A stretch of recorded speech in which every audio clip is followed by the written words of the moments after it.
Hi, this is the Cat's Library, and I'll be your librarian today. I finally finished the first original story on this channel. I left some hooks for a sequel in case I wanted to pick up with these characters again.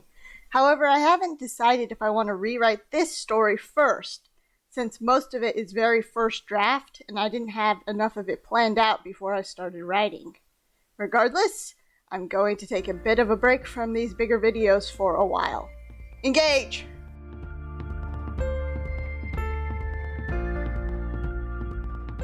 Years passed and adventures were had over the decades to the present. For one, Kepler became too overbearing to the point that Alani left on a vacation and had to ask her ex-teammates for forgiveness so that they could defeat a certain skyscraper-tall teleporting tarantula, but that's a story for another day. Eventually, time reached the point where Ari and Dahlia's grandchild, Felix Catton, interfered with aether manipulation and superpowered gene studies in order to try to prolong his life by transferring his body partially to another plane of existence, because though being a very intelligent man, matching or surpassing Grandpa Ari, he didn't quite think things through, which he got from his dad, but that's another story.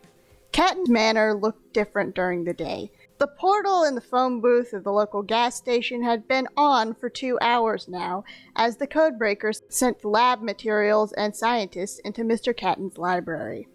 It was a sunny fall day, and the orange and red leaves crinkled in the light breeze, but the librarian's phone predicted a major rainstorm sometime in mid-afternoon. Mr. Hallibut was in uniform for once, and he did his best to be polite and hospitable to the guests. The scientist barely acknowledged him, so he probably could have been his usual irritable self without too much pushback. The librarian walked up beside him. The director had taken control of the project despite not really caring about it until the librarian had brought up her theory about Catton messing with immortality. Eventually, the evening light fell golden upon the well-kept grass of the manor. The weather report had been wrong! Who could have guessed that? The wind shushed through the eaves and windowsills. Codebreaker members had carefully moved all the bookshelves against the wall to open up the floor plan.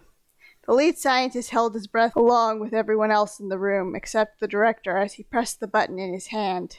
In the middle of the room, the purple waterfall of the portal burst into existence, filling the darkened room with light. The portal was at a frequency that was more unusual, so it made an unnatural humming sound. The lead scientist winced slightly at this mistake. "Okay, Mr. Catton," he called. "Just walk through and you should change your molecules back to normal. Hopefully." "Wait, is this not altogether safe?" Mr. Hallibut asked. "There may be some complications, but he'll be fine. You'll be fine!" Something stepped through the portal. It had the general shape of a human body, yet the surface fluctuated between skin, clothes, hair, fur, and living shadow. The form was shaking. This state lasted 10 seconds before Felix Catton stabilized back into himself.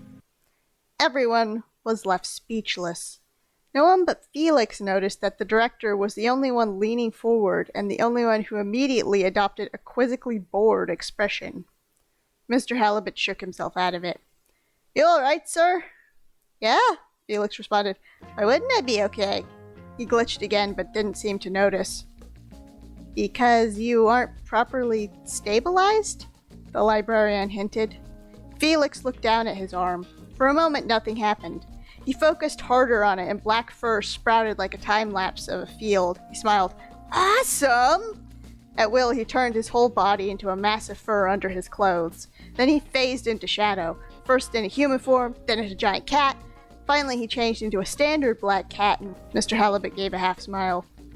"Do you want me to spend the night here for a few days until we know for sure there are no health issues? Or can I go home?" "Say that I can go home." "You can go home." The director stepped forward.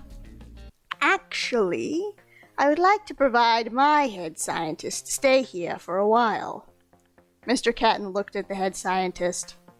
"So does he know anything about interdimensional and/or aether medicine, or is he just a portal specialist?" The scientist cleared his throat. "I'm mostly a portal special," the director glared at him. "But I do have extensive first aid training and interdimensional medicine. Yes, my name's Jack, by the way." "Nice to meet you, Jack." Felix grinned. Then he convinced the team to stay for dinner.